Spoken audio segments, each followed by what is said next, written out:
Hello and welcome. One way to be quickly able to speak in English is to follow the news.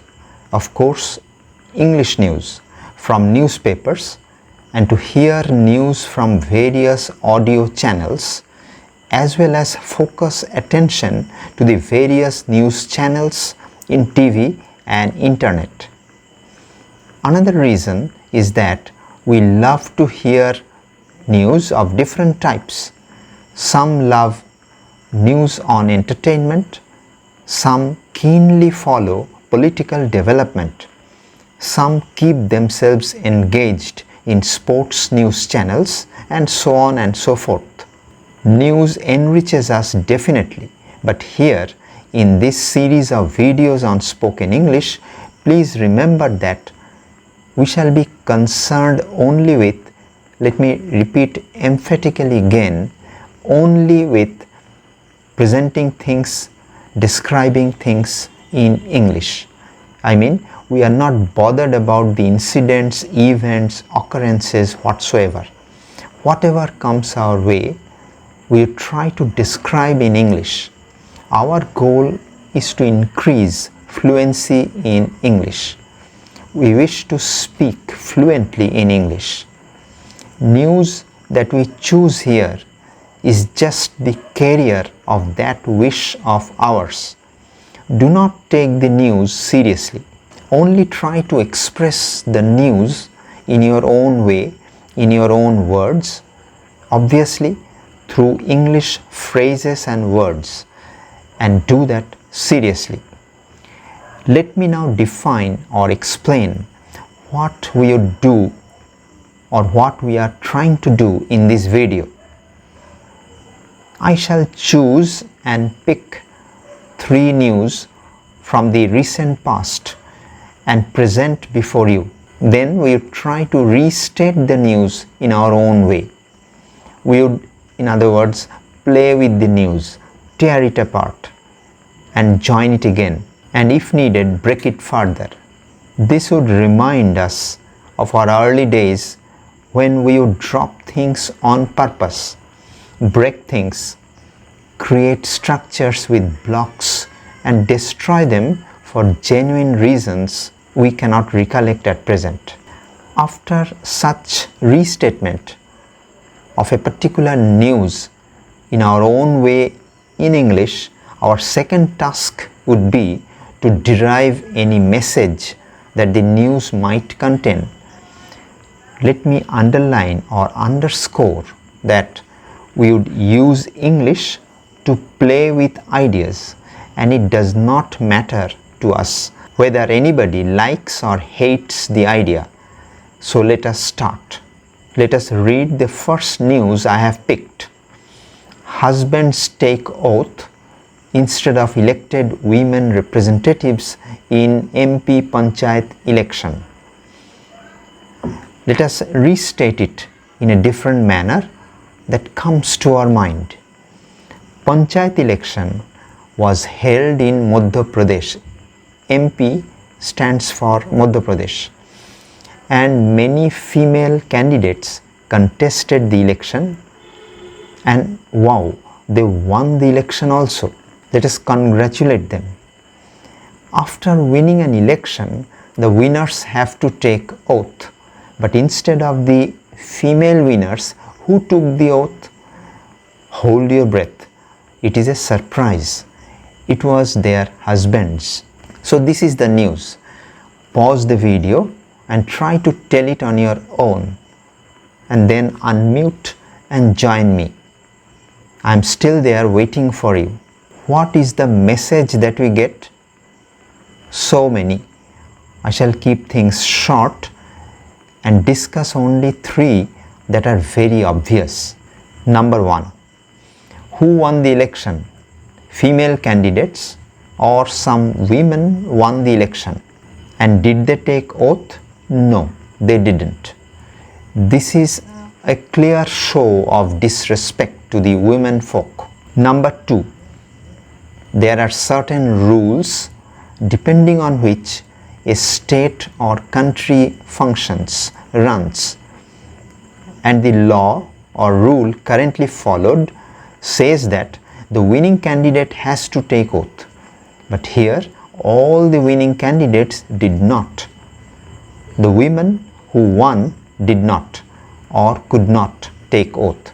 This means the laws or rules were not cared for. So, is it not violation of laws, violation of rules?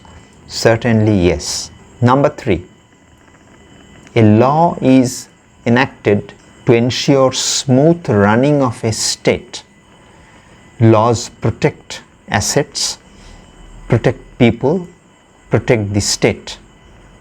Whenever someone or some group of people violates or breaks the law or rule, as we see here, that means they are on the wrong side. And this is what we call corruption. These people, the husbands in the news, want to gain control of something which the rules do not allow them to do. There are a number of other messages inherent in the news, and please think over and tell them all in your own language. This would improve your habit of saying in English, will enhance your fluency. Let me now move on to news number 2, and here it is. In Commonwealth Games, men's hockey, Australia beat India 7-0.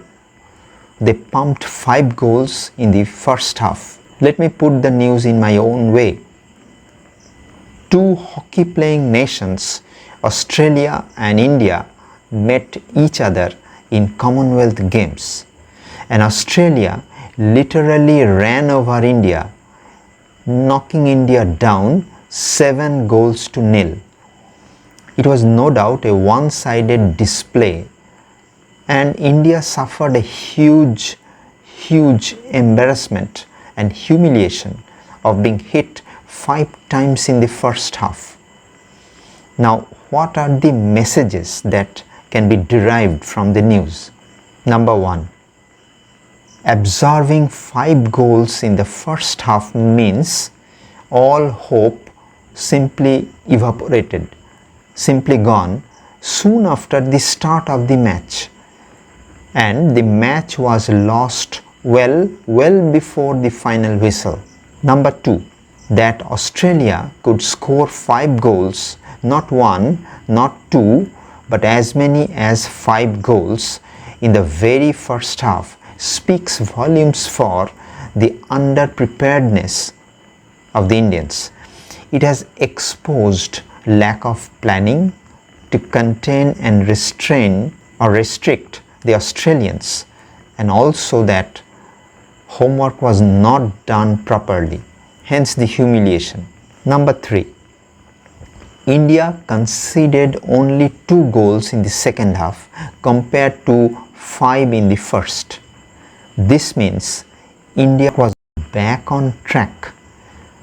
They were trying to regroup and arrest or prevent further damage. Definitely, they played better in the second half, though a decisive damage had already been done, already committed in the first half itself. Now, let us turn to news 3. In Commonwealth Games, badminton, PV Sindhu and Lakshya Sen both win gold. Can you recast this news in your own language? Let me try on my part. We can say in this way: badminton is an event in Commonwealth Games, and India participated in it, and Indians knew that they had 2 great contenders in the form of PV Sindhu and Lakshya Sen. As expected, they produced a stellar performance, a marvelous performance, and they both won gold to make India and Indians immensely proud. Now the message. Number 1. Winning gold is no doubt a proud moment for the players, for the Indians, and for India. It was a great achievement, a big victory. that everyone would remember for a long time. Number 2, we fondly wish, honestly expect that the future of badminton for India is bright, brilliant days are ahead. This would definitely cheer up the junior badminton players. There is every reason for them to be in an upbeat mood. Number 3, we can hope that this success is not a one-off show, but expect more such wonderful performances elsewhere too. And for this, all the players have to perform consistently. Number 4, this is a time to cheer, time to feel the joy of snatching the gold. But at the same time, professionalism is needed very much. Players should get their dues, their prize money, etc. without any delay. But the praise showering upon them, the adulation, the admiration should not blow them away. It should be such as not to shift the focus of the players. That's it for this video. What you should do is to read the news once again, follow my presentation, try to present the news in a detailed form. I mean, pump as much details as you can. Expand the news, standing in front of a mirror. Take your time, do not hurry. Repeat as many times as you can. You can listen to the video also multiple times, if only just for hints. Say it once again and record in the mobile. Hear them and re-record your lecture. And I am sure you'd surprise yourself by your own improvement, guaranteed. Give a one more try before seeing the next video. Till the next video, goodbye then. Stay well. I am grateful to those who are still there in front of me. Thank you and namaste.